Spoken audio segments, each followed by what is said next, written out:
Hello everyone, this is Gita and welcome you all to my channel. আজকের ক্লাসে আমি তোমাদেরকে শেখাবো ভয়েস চেঞ্জ সম্পর্কে। এমন অনেক স্টুডেন্ট রয়েছে যাদের কাছে ভয়েস চেঞ্জ এর কনসেপ্টটা একটা খুব উঁচু পাহাড়ের মতো কঠিন বলে মনে হয়, but believe me voice change খুব সহজ। তোমরা আসলে এগুলো ভালোভাবে বুঝে পড়োনি, এই জন্য কঠিন মনে হয়। যারা মুখস্থ করো আমি বলবো মুখস্থ একদম করবে না, জাস্ট একটু মনোযোগ দিয়ে বুঝো, পুরো ক্লাসটা দেখো, তাহলে আজকের পর থেকে ভয়েস চেঞ্জ সম্পর্কে তোমার মনে আর কোনো ডাউট থাকবে না। অবশ্যই অনুরোধ রইল পুরো ক্লাসটা দেখতে থাকো। এবার সবচেয়ে প্রথম যে প্রশ্নটা আসছে সেটা হচ্ছে যে ভয়েস চেঞ্জ কাকে বলে। ওকে, হোয়াট ইজ ভয়েস চেঞ্জ? দেখো, ভয়েস চেঞ্জ হলো voice is the form of the verb which indicates whether the subject does the work or something has been done to it। অর্থাৎ ক্রিয়া প্রকাশকের ভঙ্গিমাকেই ভয়েস বা বাচ্য বলে।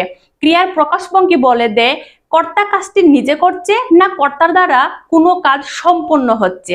অথবা ভয়েস চেঞ্জ হলো ভার্বের গঠন যার দ্বারা সাবজেক্ট নিজে কিছু করে বা অন্যের কাজ তার উপর এসে পড়ে। এবার ভয়েস চেঞ্জের প্রকারভেদ বা types of voice change. There are two types of voice change. তার মধ্যে প্রথমটা হচ্ছে অ্যাক্টিভ ভয়েস এবং দ্বিতীয় প্যাসিভ ভয়েস। এবার অ্যাক্টিভ ভয়েস কাকে বলে? যে সেন্টেন্সের সাবজেক্ট নিজে সক্রিয় বা অ্যাক্টিভ হয়ে কাজ সম্পন্ন করে সেই সেন্টেন্সের ভার্বের অ্যাক্টিভ ভয়েস হয়। স্ট্রাকচারটা হচ্ছে প্রথমে সাবজেক্ট, তারপর ভার্ব, তারপর object. Okay, for example I do the work. I do the work মানে কি? আমি কাজ করি। এই সেন্টেন্সে আই হচ্ছে সাবজেক্ট, ডু হচ্ছে মেইন ভার্ব এবং দ্য ওয়ার্ক হচ্ছে অবজেক্ট। তো আই ডু দ্য ওয়ার্ক সেন্টেন্সটা দেখেছো।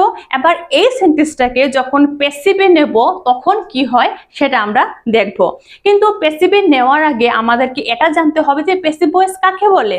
তো প্যাসিভ ভয়েস কি? দেখো, যে সেন্টেন্সে আমাদের সাবজেক্ট নিজে কোনো কাজ করে না, হ্যাঁ, বরং অবজেক্টের কাজটি তার উপর এসে পড়ে, তখন সেই সেন্টেন্সের যে ভার্ব থাকে সেই ভার্বের প্যাসিভ ভয়েস হয়।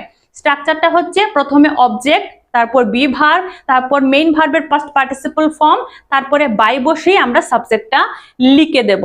ওকে, যেমন ধরো আমি একটাকে কি বলেছিলাম, আই ডু দ্য ওয়ার্ক। এবার এই সেন্টেন্সটাকে প্যাসিভে নিলে কি হবে? The work is done by me. এখানে দেখো দ্য ওয়ার্কটা সেন্টেন্সে প্রথমে এসেছে, তারপর আমাদের মেইন ভার্ব ছিল ডু। এবার আমি কি বলেছিলাম যে প্যাসিভে ডু এর থার্ড ফর্ম কি হবে? মেইন ভার্বের পাস্ট পার্টিসিপল ফর্ম হয়, তো ডু এর পাস্ট পার্টিসিপল ফর্ম হচ্ছে ডান। আর এই যে আই ডু দ্য ওয়ার্ক, এটা কোন টেন্সে আছে বলো তো? আই ডু দ্য ওয়ার্ক এই সেন্টেন্সটা প্রেজেন্ট টেন্সে রয়েছে। তো যখন এই সেন্টেন্সটাকে আমরা প্যাসিভে নেব তখন আমাদের টেন্সটা ঠিক রাখবো, কিন্তু সাবজেক্ট অনুযায়ী আমাদের অক্সিলারি ভার্ব বদলে যাবে। তাহলে এখানে আমরা দ্য ওয়ার্কের পরে যেহেতু প্রেজেন্ট টেন্সে রয়েছে আমরা ইজ বসাবো। ঠিক আছে, the work is done.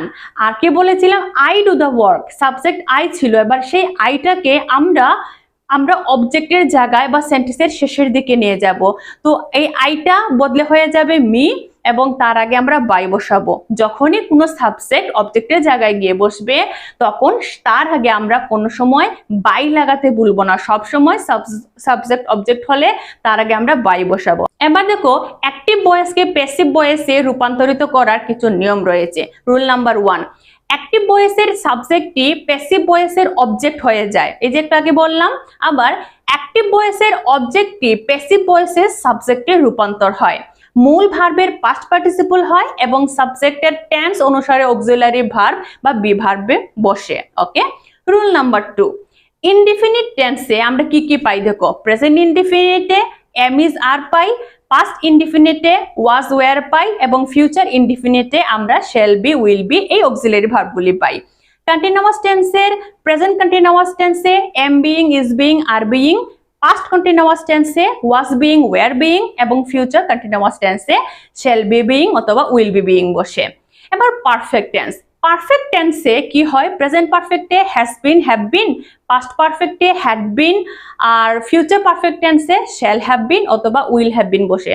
Just এতটুক যে রুলস রয়েছে ভয়েস চেঞ্জ করার, এই রুলসগুলো যদি তোমরা মনে রেখে দিতে পারো, তার পরবর্তী ক্লাসে যখন আমি টেন্স অনুযায়ী যখন ভয়েস চেঞ্জ করাবো তখন তোমাদের কাছে এগুলি খুব সহজ মনে হবে।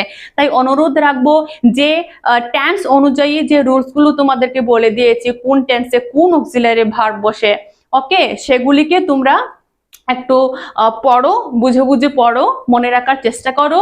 তার পরবর্তী ক্লাসে আমি টেন্স অনুযায়ী 1 বাই 1 তোমাদেরকে ভয়েস চেঞ্জ শেখাবো। আজ এ পর্যন্তই। দেখা হবে পরবর্তী কোনো ভিডিওতে। Till then, ta-ta, bye bye, নমস্কার।